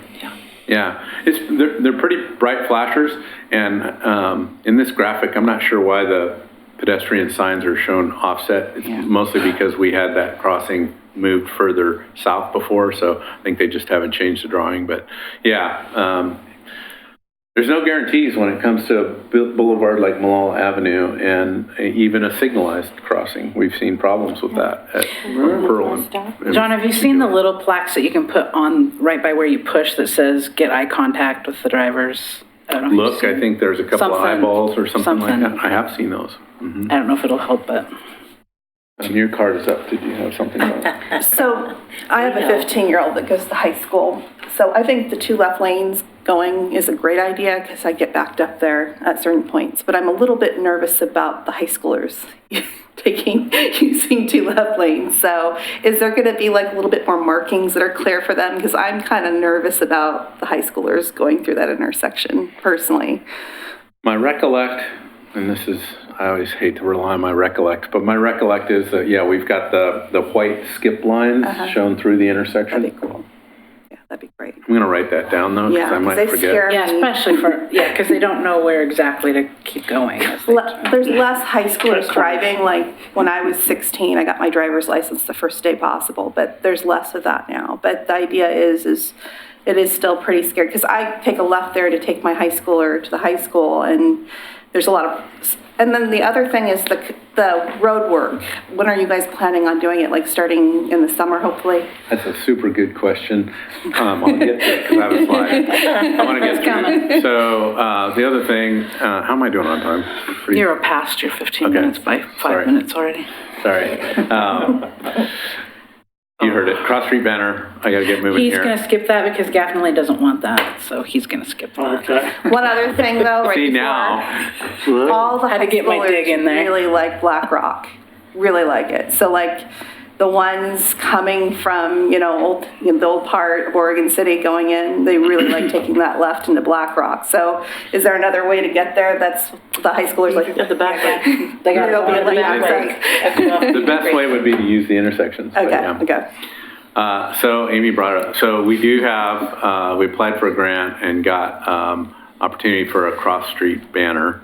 The main thing that I heard was they don't look good and they can be a distraction. And so we've heard that. It won't be lit up and flashing beacons or anything like that. The tastefully done. We're still trying to figure out. The ask was that we try to solicit proposals from different artists that do this. Well, there's not too many that do this. We know of one that does it locally and uses recycled streetlights. And so we're kind of working with him to figure out what that looks like. But yeah, so banner location, we heard both sides of that, Amy, as you know. I think you and I have talked about this a little bit, which is a lot of the community likes the idea of having banners, and I think even Amy likes the idea of having banners. It's just this location was the main concern. Is that right? There's a couple concerns, but one especially is not necessarily the quality of the banner pole itself, is the banners. The banners. They're up there and they start shredding, and because of all the changes that are going on in here, there's a lot going on. We've talked about this, how many driveways there are. That's not a good place to be looking up. That's one of our biggest concerns too. Yeah. One of the suggestions was once we have them up, is there still going to be a need for public messaging about the project? So we may use it at that point in time, but it might make sense to take a pretty big break and wait for a few months until folks are really kind of. So that's a good suggestion that I could I'll just put banner timing, but. Anyway, so there's a banner. I'm beyond my time. We've got kind of a gateway plan for this, mostly landscaping with some basalt walls. I think we're talking about adding electricity so that if, for instance, holiday lighting we wanted to do along there, that could be, definitely see this as one of our entryways, even though it's well inside the city limits. What is this location? Oh, I'm sorry, you're right. This would be near Highway 213. It would be on both sides of the road. This is showing the side that's on the OC Point side. So traffic impacts. So this is the one that transitions into construction. So if you like to use Malala and you use it regularly, when we start, I'm going to suggest you don't. If you can avoid it, you'd probably be better off, because for the most part, from the get-go, we're going to see 2 travel lanes on Malala. And while we only have 2 travel lanes, right now it's 2 wide travel lanes with a center median. And this is probably not going to have that. In fact, we're probably going to, and I haven't seen all the specifics on this, but limiting the turn movements to some degree. We don't have alternate routes for Malala Avenue other than Beaver Creek Road and maybe Myers Road if you want to go that far out of your way. So trying to even find alternate routes for bicyclists, I think we'll have signs that will encourage them to go to use Beaver Creek, but I doubt we'll be that effective with the bicyclists, for one. So they'll be on the roadway with vehicles, so there'll be warning signs on that. And then at Claremont and Gaffney, right now we've got signals, but during construction, we're talking about 4-way stops at those locations. So it's really going to slow down traffic. It's not going to be an efficient use of your time to drive through the construction zone. So tell your neighborhoods when we get started that we recommend they go a different way. Take a 3-month vacation. Get to the post office. Wait till I retire. Well, there's certain businesses that you can only have one option to get there, right? So, And while that's going on, get them to open up so that we don't have to go back out. yeah. So it'll start summer? So yeah, we're getting there. It might start, it's going to start sooner than summer, but anyway, lots of impacts and, lots of messaging about, yes, we're still open for business because we recognize there's a lot of businesses on that you have to use Malala. So we'd like to save the capacity for those folks. So early construction work, we're right now putting together a separate contract for some tree removal so we stay out of trouble with migrating and nesting birds. So that's going to be some of the first things that are going to happen. And we've got a variety of tree removals to get through. I want to say there's 21 trees that we're removing. We haven't exactly heard from PGE because PGE is moving all of its power poles on that side, on the west side of the street. They're moving them out, which will mean some of those will be in conflict with trees as well. So we've transplanted, we're not transplanting, let's start over. We are planting 58 street trees along the corridor as well. So those usually start small, but as you know, along Malala Avenue, they get bigger later. But that's how we're mitigating that. So you'll see tree removals first, and then you're going to see the utility companies moving in, and they're going to set their new power poles and start moving over all the high voltage transmission lines that are up high, and then the lower voltage transmission lines. And then if you notice Malala Avenue, there's a lot of that overhead utility, so all the communications, fiber companies, those folks will move over as well. So pretty big effort going on there, and that'll be the first thing that you see. John, are they moving over or underground? They'll all be moving over. Nothing other than the city's facilities are going underground.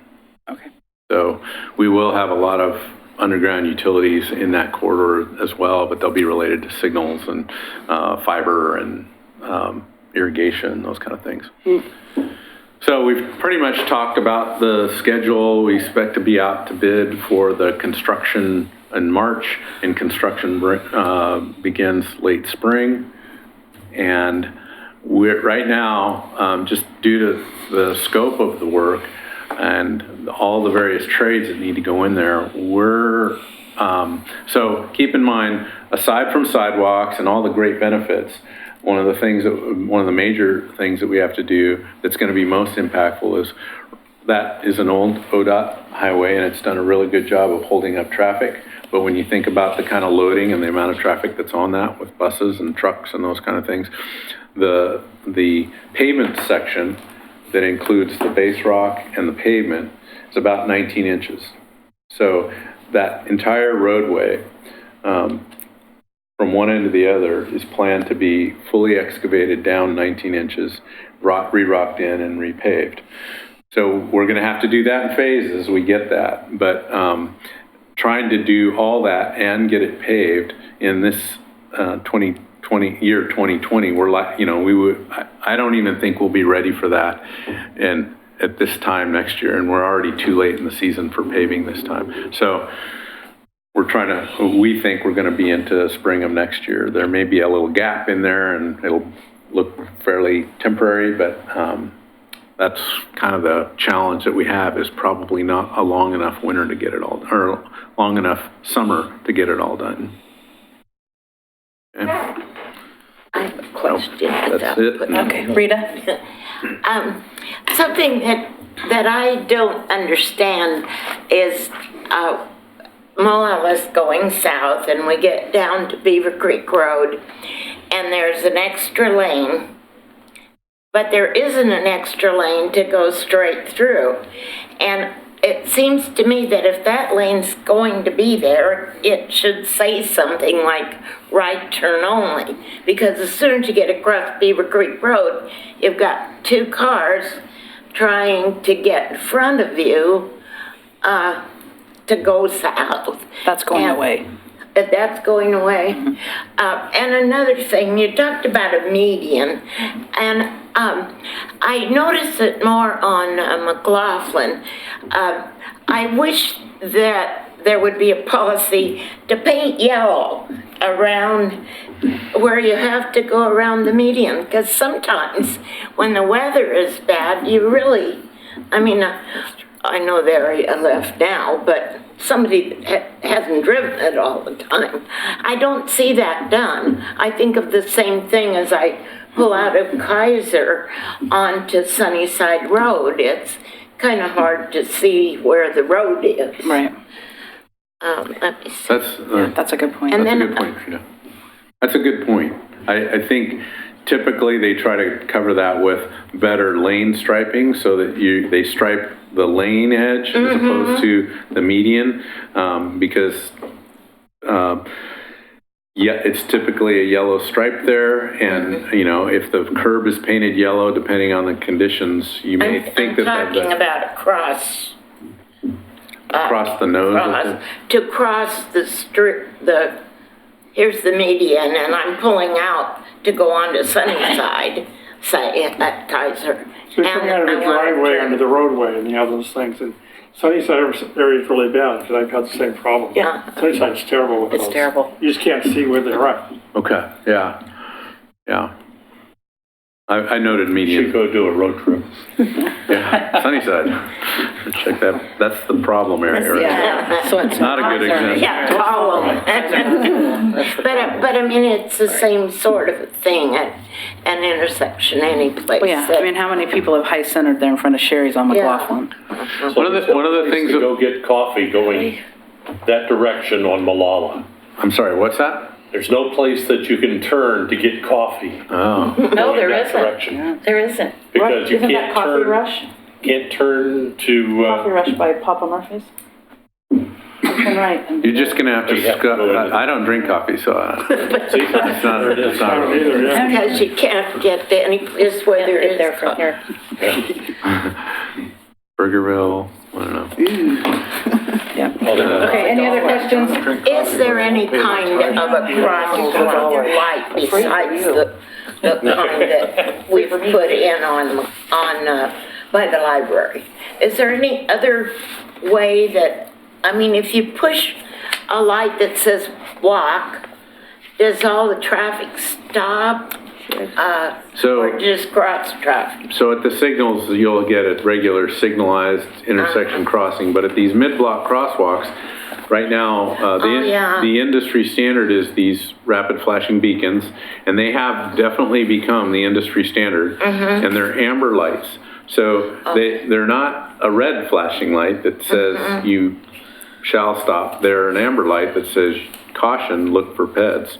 And the pedestrian, there may be some pedestrian education that needs to happen with these things, but the idea is in the school. It just tells you. So I think I heard the comment over here, don't just push the button and think you're clear to go. Oh, yeah, right. It's no different than just because you get a walk signal at a signalized intersection, doesn't mean you're just, you may have the right of way and you may win that court case if If but- you live. Right, there you go. So it'd be better for you to, do that, pay attention, but make eye contact with that car. And that eye contact can be more than eye contact, wave at them, yell at them, whatever you want to do, just to make sure that they know you're there. Make sure they stop. And that's true at just about any one of our arterials, because our arterials carry a lot of traffic and people are busy. And I've talked about Pearl, where we've had 2 recent incidents there. And, the A-pillar in your cars, the mirrors lots of times, they all block your sight distance at that turn. So, in any turns. So, I'm always kind of looking around my mirrors as a driver, but as a pedestrian, just now I went to Super Torta tonight. Pay attention, and it was dark, and I had the green button, but there was a car right there ready to turn right on Washington, and I looked at him and pointed and waved and crossed away. So I always instruct folks to do that, because it seems like we need lots of reminders about that. Okay, any other questions? Great, Okay, thank you. Thanks, John. All right, public comments, seeing none. Staff liaison? Do you have any Just a brief update.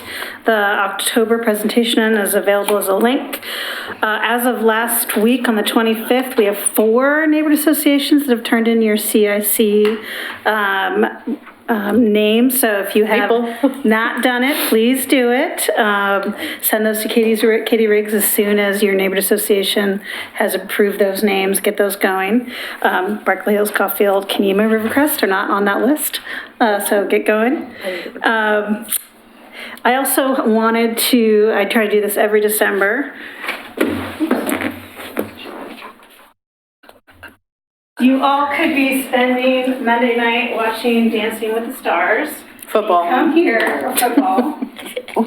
So thank you all for being a good volunteer. And if you don't like the flavor of chocolate, change the flavor. My good wish.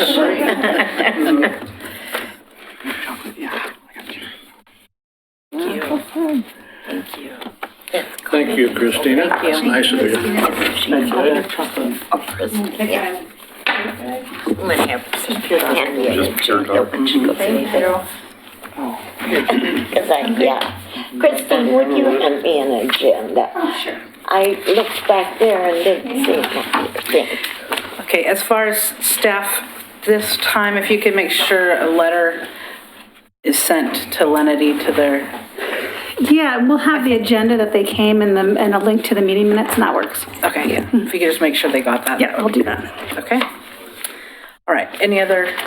Nope, that's all I have. Okay, as far as general business, I went to the, oh my gosh, time just gets away from me, but I went to the city commission November something and put our proposal out as far as using our bylaws, having two representatives, and the chair putting together the minute or the agenda. They were very open to that. What they asked us to do is to put together our bylaws and put together the proposed code amendments, bring it to them in a work session to look at, and then they didn't see any reason that they would not move forward with that, but that's what they've asked us to do. So what I would like to do is have volunteers that would be willing to do a subcommittee that we can meet off-site. We can take our bylaws. There won't be a lot of changes needed, I don't anticipate. And then to change the bylaws, update the coding. That would be the ones that we updated together. You mean the bylaws that we... The bylaws that, we'll take as a start the bylaws that we approved back in 2014. Yeah. Mhm. That will be our starting point. There'll just need to be a few tweaks. We could take off grievances and thank goodness, I don't know, and then whatever else. So if there's anyone here who would like to be on that committee besides myself and Bob, John? I'll do it. I will. And Rita? Okay. That's good. That's great. So we will get that going. So Amy, you will head up that subcommittee, organized meetings? Yeah. Okay. If that's okay, or do you want to do that? No, that's fine. You go ahead. Yeah. since I won't be chair after, I'll have more time.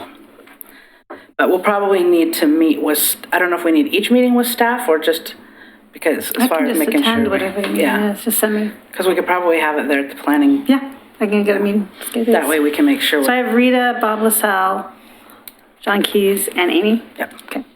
Great. Okay. Round table. Carla.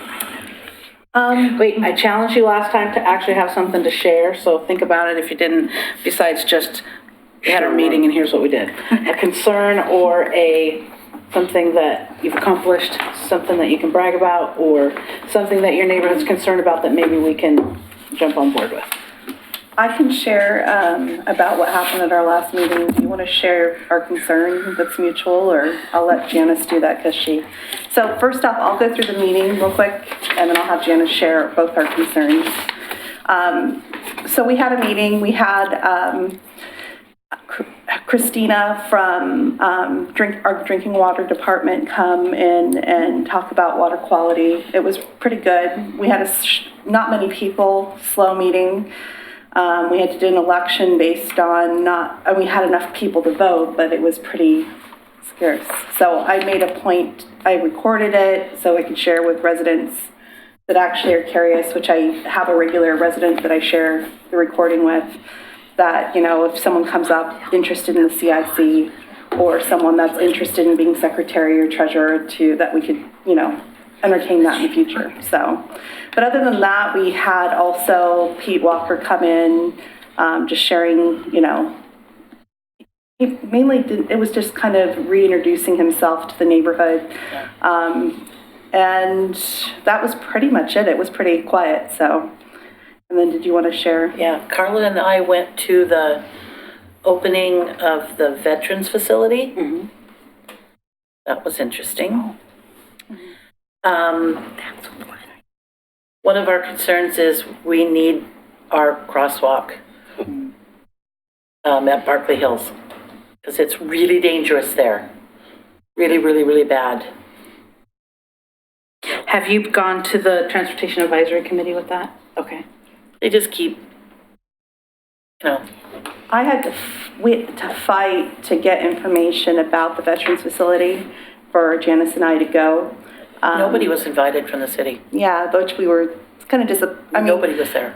It was like they didn't know. Like, we had to fight to find out. And I've heard the management's really nice. The family who's involved in help founding it are really nice people.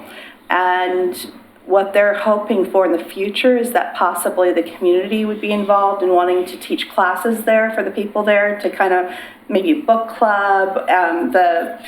The manager of the property seems, from what I hear, pretty active, so I was going to invite him to our next neighborhood association meeting. So, yeah, so. Where is it located? We felt like our Pleasant Avenue, where Pleasant peels off. It's right. Yeah. It's off of Caulfield Road. Yeah, it's like a little road off of Pleasant, off of Another road there? It's not new, it's old. I mean, there's another road there, though. Yeah, behind them. It's where they pull in for parking. Our impression was that our city government wasn't even, or staff weren't even invited.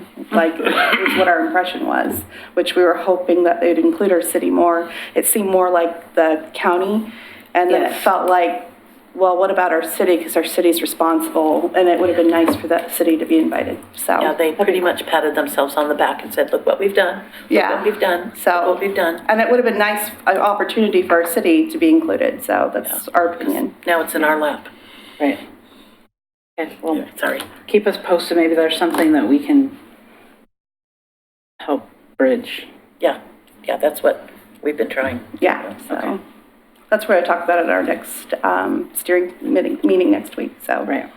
And the crossing, talk about that at your steering, and maybe you want to come to the CIC with a request or a letter of support or something. That's a good idea. Okay. I know we'll have one of those next month from another neighborhood, so. Okay. Sounds good. Okay. Amanda? Kenema presented our check to the police department, because we did raise the money to bronze the boots. And kudos to Dennis Anderson for donating a picture that he had done of the boots and of the police department. It was just very nicely done. He does an excellent job. It was gorgeous. Gorgeous, yeah. Yes, good job. Thank you. We made the paper, yeah. That's it. John? We met on the 26th of November. We had police department and a man dealing with vacancy and homeless report.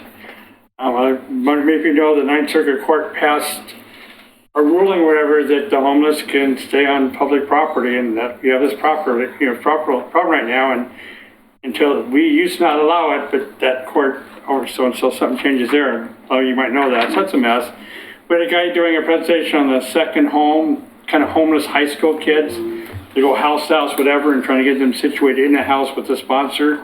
They graduate, the graduation rate goes from 56% to like 93% when they get a home and actually have a place to sponsor and actually go to in school. So it helps these homeless kids get out that they have nowhere else to go.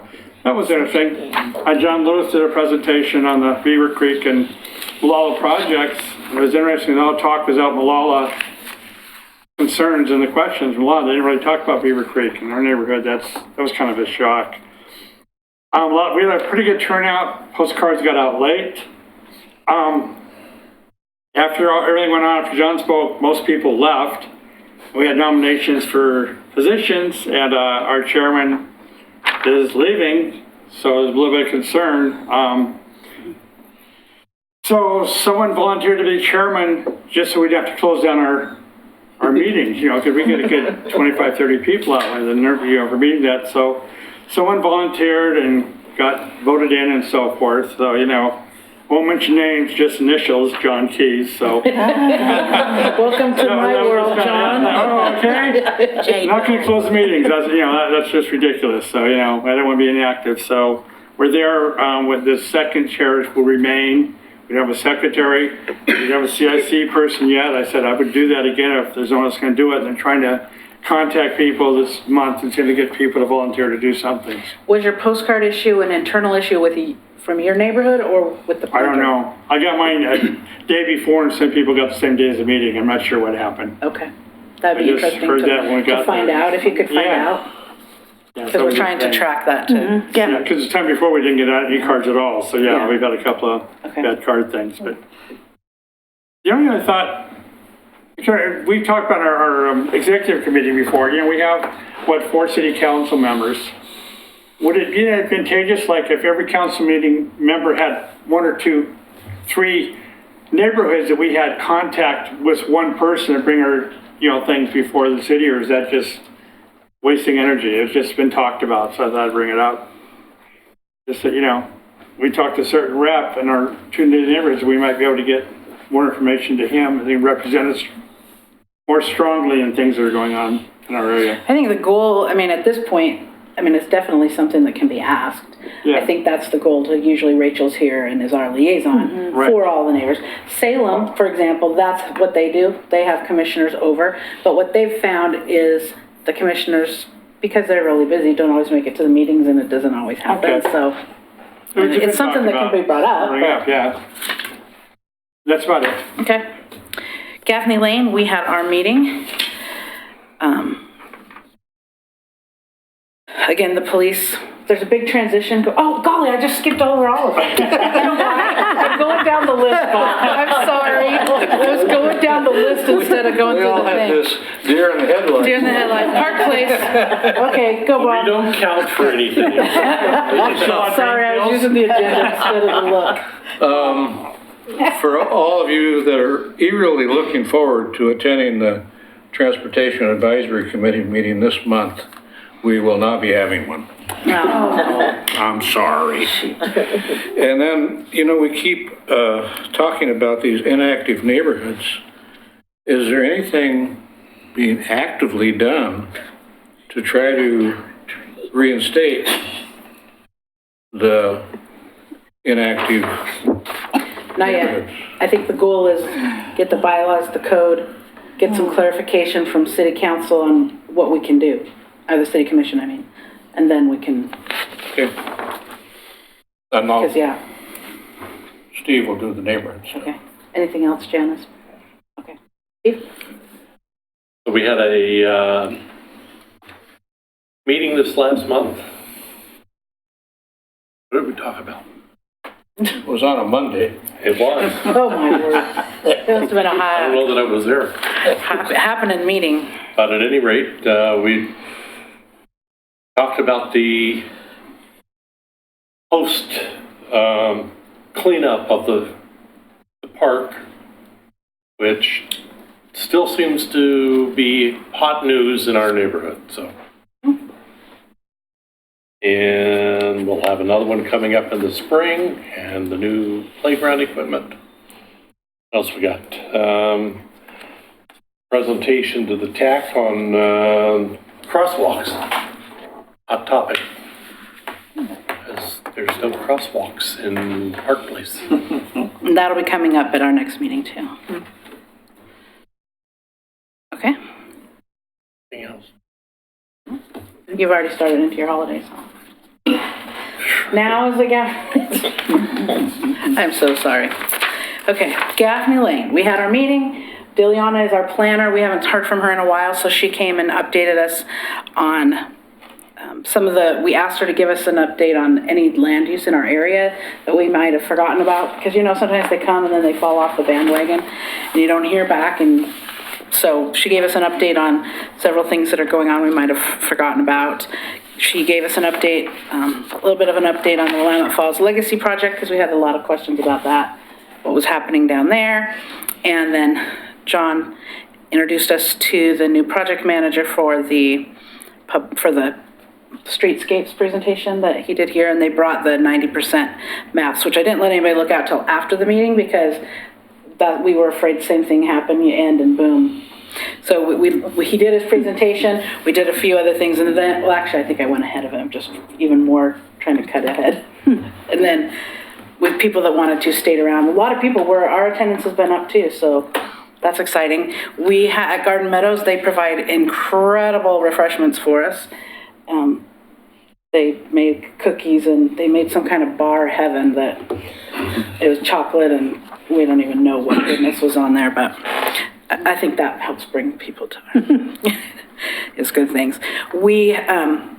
Joyce was there because of the project that we had, the Hillendale neighborhood. I don't know how involved they've been in this Malala Avenue streetscape. We've been trying to get them to join with us in some of our concerns, but they did come, and post office is a big concern.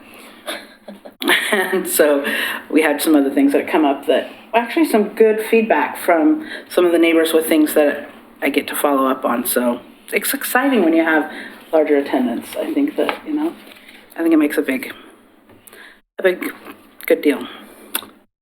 Kenny, we hit, first, thanks for the chocolate, always enjoyable. We had our meeting on the 21st. We had a good presentation from Kelly Reed. She was acquainting us with some costs incurred with developing properties or remodels within our neighborhood, and lots of questions were asked of her, and it was pretty informative in terms of what they're planning to do with some of the needs for people who are planning to do some building. We also had we had a good turnout. We met at the library, which we're very happy to be a part of the library. It's a great facility to have a meeting. We also had neighborhood elections, and we found that happily we moved everybody forward again, so all the same candidates went forward unanimously, with the caveat that we added 2 new people to the steering committee. So we're really happy about having a new group of people get involved within our neighborhood, so we're delighted with that. And basically that's it. Of concerns, off topic with our neighborhood was I'm sure we all saw it, maybe even some of you maybe know more about it than I, but I was sort of curious about the issue with the Cove and what's taking place down there, and how that might impact, certainly with the prospect of getting Two Rivers involved back on our group. And I know, I don't know what the status is with Jerry Herman And I know he's pretty active in a lot of ways. I don't know if he lives out, I don't know what the issue is. He doesn't live in the. He doesn't live in it, and I guess that's an issue. So I was just, after reading the article, I was just curious if that's going to impact the city in any way with respect to, well, one, our neighborhoods. As That's do it. we all. You want to go first and then. Denise? So the McLaughlin neighborhood meeting was November 7th, and we had a presentation from Willamette Falls, Providence, about their new proposal for their new oncology unit. And it's going to be in the back of the hospital, so you won't even see it from Division Street. You won't even really see it. Back where the parking lot Yeah, is? where the parking lot is. They're going to reconfigure the parking area. There was a suggestion that they might add a parking structure, and that wasn't No, they said it was too expensive. wasn't a go. We've been concerned in our neighborhood about taking property with lower rent houses and tearing them down and making parking lot. And we had talked about trying to get them to put the first floor be parking, maybe underground. And then, if you had an elevator, the person could go in a wheelchair, get on the elevator and get out. Now they park across the street. So, but anyway, that didn't work, and it's still not working on this new addition. One of the things they did say that they don't use very much is there will not be a helicopter landing. Right. Oh. But that's not used very frequently, and they have other areas nearby that can do that. Another hospital subject is the old Oregon City Hospital is closing. And I go to the Episcopal Church, which happens to be in the McLaughlin neighborhood, so I can talk about this a little bit. We serve a free dinner on Thursday nights. And we have a lot of homeless people, but we also have a lot of people that live down in that old hospital. And the state's helping them, but I would urge the city, if there's anybody with any kind of an idea of what to do. I mean, their costs are being paid somehow, but not to the extent that a nursing home or a memory building would be. So if there's any way that housing could be obtained. I mean, we have a woman who has her one leg amputated. We have a man who has one leg amputated. These are not people that are out there taking off of the public funds. Do they know what's going to happen with that building, those two buildings? It's condemned. Oh. I think that's what I've heard. It's not in very good shape. Now, I want to talk about the Episcopal Church again that has nothing to do with it, except we're having what we call a St. Nicholas Fair on the 6th and 7th. And we sell raffle tickets for baskets, and basket number 1 has, this is the most treasured one, but it has 5 $100 Visa in it. And one that I'm able to get every year is an auto detail from Gladstone Mazda and Toyota. And I won it one year, and boy, that's a nice thing to do to an old car. But anyway, we give the money from our baskets to a community thing. And this year, it's going to Bloomin' Boutique, which is clothing for needy school children mostly. Right. And and there's 30 vendors and a good bakery and coffee. Anyway, I didn't say that. All right. Thank you. Christina? I don't have anything else. Tony, maybe you can answer the question about the Cove and I guess back to the facility on Washington. It's not condemned. I believe they're coming in for a pre-app to look at doing some work. Talk a little louder. was trying to see if I He's could find looking it. up about the hospital. He said it hasn't been condemned. Oh, Yeah, so my understanding is it has sold. I think Police Department has reached out to the new owner, and there's been some discussion in coordination with Clackamas County Health and Human Services on what can be done for the residents that are currently there. The Cove, so the Urban Renewal Commission moved to rescind the amendment number 1 that allowed them to meet their preconditions, extended that date to May 20th of 2020. That was rescinded last Monday. And then they also directed staff to move to terminate the development agreement with the Cove LLC for not meeting their preconditions within the time period allotted. What we discovered in late October was that the Cove LLC was made up of 2 partners. Ed Darrow was a minority partner and David Mooney was a majority partner. Mr. Darrow moved through a lawsuit and essentially moved to a sheriff's sale for breach of their operating agreement and became the 100% owner of the Cove LLC. This litigation had been going on, and the Urban Renewal Commission was not made aware by the developers that this litigation was going on while we were negotiating the amendment. So we feel that there was a fraud committed against the Urban Renewal District members, which justified termination of the amendment. Once the amendment was annulled, rescinded, the DD, the development agreement, required that these preconditions be met by last August, so they were in violation of the development agreement. So there was a motion and a unanimous vote to terminate the DDA. So Which one of the 2 developers was it that had been coming to the meetings? David Mooney, I believe, is probably the ones that you met, the older gentleman. Yeah. Yep. Okay.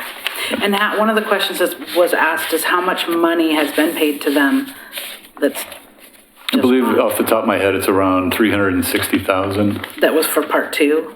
Correct. Yeah. Yep. There was, so part 1 was actually a private development by Grand Peaks LLC. Different people? Yes. Oh. Yeah. So the Urban Renewal District wasn't involved with monetary investment in the Cove at Edgewater. But with that investment, it was for things like the habitat restoration study and the potential to look at credits for essentially selling habitat as part of the mitigation around the Cove. It also included payments for some of the work that we would then become the owners of, such as an environmental phase 2 on the property. So there are some products that we will be getting for that investment in that property, in that project. What about those 2 pieces of land that were sold? Those will be, they have a reversionary clause in them that if the development agreement is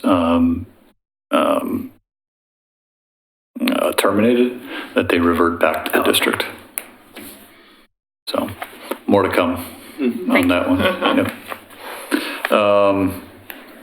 I would encourage those interested in the discussion about homelessness in the Ninth Circuit Court of Appeals decision as it relates to camping.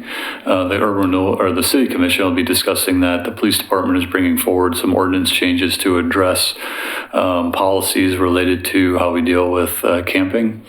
The Ninth Circuit Court essentially said that if you do not have enough homeless beds, homeless shelter locations, a bed for a homeless person, that they are allowed to sleep in the public. Now, it's kind of turned into camping versus sleeping, right? And there's a big difference, right? Yeah. Sleeping on a sidewalk versus setting up an encampment. And so this is trying to clarify the city's policy as it relates to the difference between sleeping somewhere versus setting up a camp with fire, everything that goes along with some of the camps that we've seen. So there'll be more discussion on that, and as that kind of winds its way through how that's implemented region-wide, and I'm sure there'll be probably additional litigation associated with that. When is that meeting? Wednesday the 4th. Oh, this Wednesday, yep. And then just a couple updates. December 5th, this Thursday, 6 to 8 at the library, we have a meet and greet for the 4 finalists for the library director position. So please feel free to come see the candidates as they move forward through that process. Oregon City, the tree lighting, downtown Oregon City tree lighting is Saturday, December 7th, 4:30 to 6, down at Liberty Plaza, 8th and Main in downtown. And then we're also having Heritage Holidays on December 7th as well. So admission is free. McLaughlin House, 10 a.m. to 4 p.m. Holmes House Museum at the Rose Farm, 11 a.m. to 4 p.m. Stevens Crawford House, 10:30 a.m. to 4:30 p.m. And the Ermitinger House from 10 a.m. to 4 p.m. And like I said, admission of those will be free, and there'll be small events and festivities at each of those locations. That is the updates I have for you, unless you have a question for me. Any other questions? Okay. With that, anything else for good of the order? Then we are adjourned.